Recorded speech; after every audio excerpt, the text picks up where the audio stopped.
সবাইকে আসসালামু আলাইকুম। কেমন আছেন সবাই? আমি ঢাকা থেকে হোসনি আরা বলছি। চলে আসলাম নতুন আরেকটি রেসিপি নিয়ে। এটা হলো শুটকির রেসিপি। যারা নাকি শুটকি পাগল তাদের জন্য তো এই রেসিপিটা অনেকই মজা এবং সুস্বাদু হবে। তাই চলুন কথা না বাড়িয়ে দেখে নিই কীভাবে আমি এই ঘনিয়া শুটকি আলু দিয়ে রান্না করেছি, সেটাই আজকে আপনাদের সাথে শেয়ার করব। তো এখানে আমি আধা কাপের চাইতে একটু কম রসুন দিয়েছি। তা আমি কিন্তু এখানে রসুনের ব্যবহারটা খুব বেশি করছি, চাইলে আপনারা রসুনটা কম বেশি করে দিতে পারেন। আমার কাছে মনে হয় রসুন শুটকির মধ্যে কিন্তু রসুনটা অনেক ভালো যায়, আর রসুনের ঘ্রাণেই কিন্তু শুটকির স্বাদ আরও দ্বিগুণ বেড়ে যায়। যাই হোক, রসুনটাকে একটু নেড়ে চেড়েই করে নিলাম। তারপরে এখানে দিয়ে দিব এখন পেঁয়াজ কুচি। রসুনের চাইতে আমি পেঁয়াজের পরিমাণটা একটু কমই দিয়েছি, তারপরেও আধা কাপের মতো পেঁয়াজ কুচিটাও দিয়ে নিলাম। দিয়ে সমস্ত কিছু এখন ভালো মতো ভেজে নেব। ভিডিওটা দেখার শুরুতে কেউ যদি এখনও পর্যন্ত একটা লাইক না দিয়ে থাকেন, আমার আপু ও ভাইয়াদের রিকোয়েস্ট করব প্লিজ একটা লাইক দিয়ে আমার রেসিপিটা দেখা শুরু করবেন।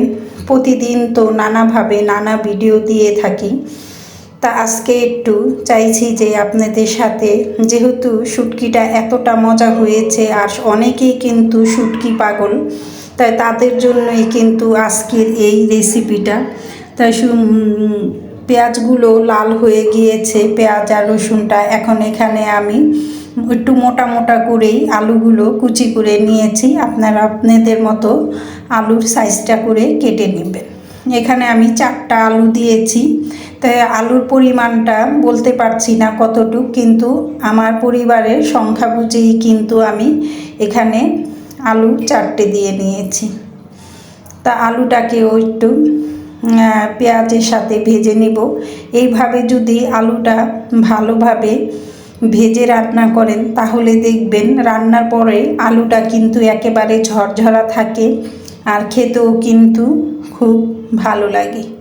এই পর্যায়ে এসে এখন আমি দিয়ে দিব ধুয়ে রাখা শুটকি। তাই শুটকিটা কিন্তু আগেই আমি গরম পানি দিয়ে ভিজিয়ে রেখেছিলাম। তা ভিজিয়ে রাখলে কিন্তু কাঁটাগুলো কিন্তু অনায়াসে শুটকি থেকে বের হয়ে আসে, আর সেই রকম একটা কষ্ট করতে হয় না। তা যাই হোক, শুটকিগুলো ধুয়ে আমি রেখেছিলাম, ওটাই এখন দিয়ে দিলাম আলুর সাথে। এখন আমি আলুর সাথেও শুটকিটাকেও ভালো মতো ভেজে নেব। আর এই ভাজার সময় কিন্তু দেখবেন শুটকি দেওয়ার পরে সুন্দর একটি ঘ্রাণ চলে আসে, আর এভাবে যদি শুটকির ঘ্রাণে ভাত কিন্তু প্রচুর পরিমাণে খাওয়া যায়। যারা নাকি কম ভাত খায় তারাও কিন্তু অনায়াসে এরকম শুটকির একটা রেসিপি পেলে অনায়াসেই কিন্তু খেয়ে নেবে। যাই হোক, কথা বলতে বলতে কিন্তু শুটকিটা ভাজা হয়ে আসছে। এই পর্যায়ে এখন আমি দিয়ে দিব এখানে 1 চা চামচ আদা রসুনের পেস্ট। এখন নেড়ে চেড়ে একটু মিক্স করে নিচ্ছি। রেসিপিটা দেখতে দেখতে এই পর্যন্ত কোনো নতুন আপু ভাইয়ারা যদি মনে করেন আমার এই রেসিপিতে আপনাদের কোনো কাজে আসবে বা ভালো লেগে গেছে কোথাও কোনো অংশে, তাহলে সাবস্ক্রাইব করে দিবেন এবং পাশে থাকা অল বাটনটা অন করে দিবেন, যাতে করে নতুন নতুন রেসিপিগুলো আপনাদের মাঝে চলে যায় আর আপনারা সময় সুযোগ বুঝে দেখে নেবেন।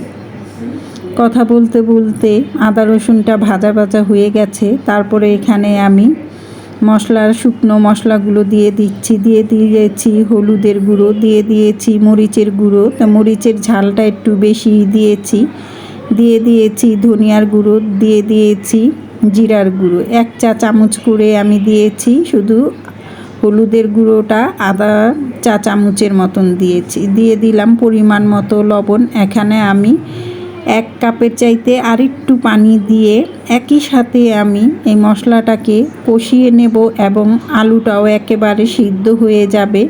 তো আমি অফ ক্যামেরাতে আরও একটু পানি দিয়ে এখন ঢাকনা দিয়ে একেবারে মশলাটাকে কষানোর থেকে শুরু করে রান্না পর্যন্ত ফিরে আসছি। তাই এখানে কিন্তু চাইলে আপনারা যে কোনো সবজি অ্যাড করতে পারেন। তাই এখানে বেগুন দিলেও কিন্তু মন্দ হয় না, খুবই ভালো লাগে। যাই হোক, একেবারে শেষ পর্যায়ে চলে আসছি। এই পর্যায়ে এখন আমি কিছু কাঁচামরিচ ভেঙে দিচ্ছি। আর এভাবে কাঁচামরিচের নামানোর আগ মুহূর্তে দিলে কিন্তু কাঁচামরিচের যে সুন্দর একটা ঘ্রাণ, সেটাও কিন্তু খুবই ভালো লাগে। তা এখন আমি দেখছি একটু যে আলুগুলো সিদ্ধ হয়েছে কিনা।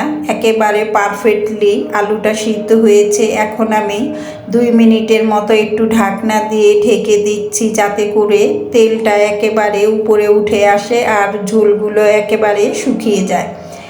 তা এখন আমি ঢাকনা 2 মিনিট পরে আবার ফিরে আসছি। এখন হলো এখানে নামানোর আগ মুহূর্তে কিছু ধনিয়া পাতা এবং কিছু পুদিনা পাতা দিয়ে দিচ্ছি। ধনিয়া পাতার তুলনায় কিন্তু পুদিনা পাতাটা একেবারে 5-6টি পাতা আমি দিয়েছি, শুধু একটি সুন্দর ঘ্রাণের জন্য। একটু পুদিনা পাতা অ্যাড করে নেবেন, তাহলে দেখবেন খেতে কিন্তু অসম্ভব মজা লাগে আর এটার ঘ্রাণটা কিন্তু সেই রকম আসে। তা যাই হোক, সব কিছু দিয়ে এখন আবারও আমি মিক্স করে নিচ্ছি।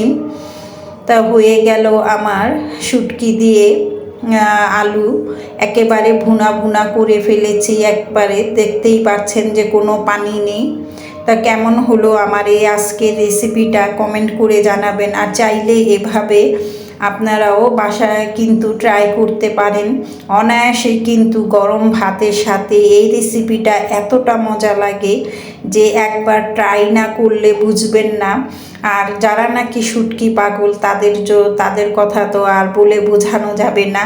যেই কোনো শুটকি কেন আমরা রান্না করি, যেইভাবেই করি, কিন্তু শুটকির চাইতে আমার মনে হয় না মাংস, মাছ এগুলো কিন্তু ফেল। তো এই পর্যন্ত যারা যারা আমার সাথে ছিলেন সবাইকে অসংখ্য অসংখ্য ধন্যবাদ। সবাই সুস্থ থাকবেন, ভালো থাকবেন, এই বলে আজকের মতো বিদায় নিচ্ছি। ফিরে আসব নতুন কোনো আরেকটি রেসিপি নিয়ে আপনাদের, বা কোনো ব্লগ ভিডিও নিয়ে। আল্লাহ হাফেজ। আসসালামু আলাইকুম ওয়া রাহমাতুল্লাহি ওয়া বারাকাতুহু।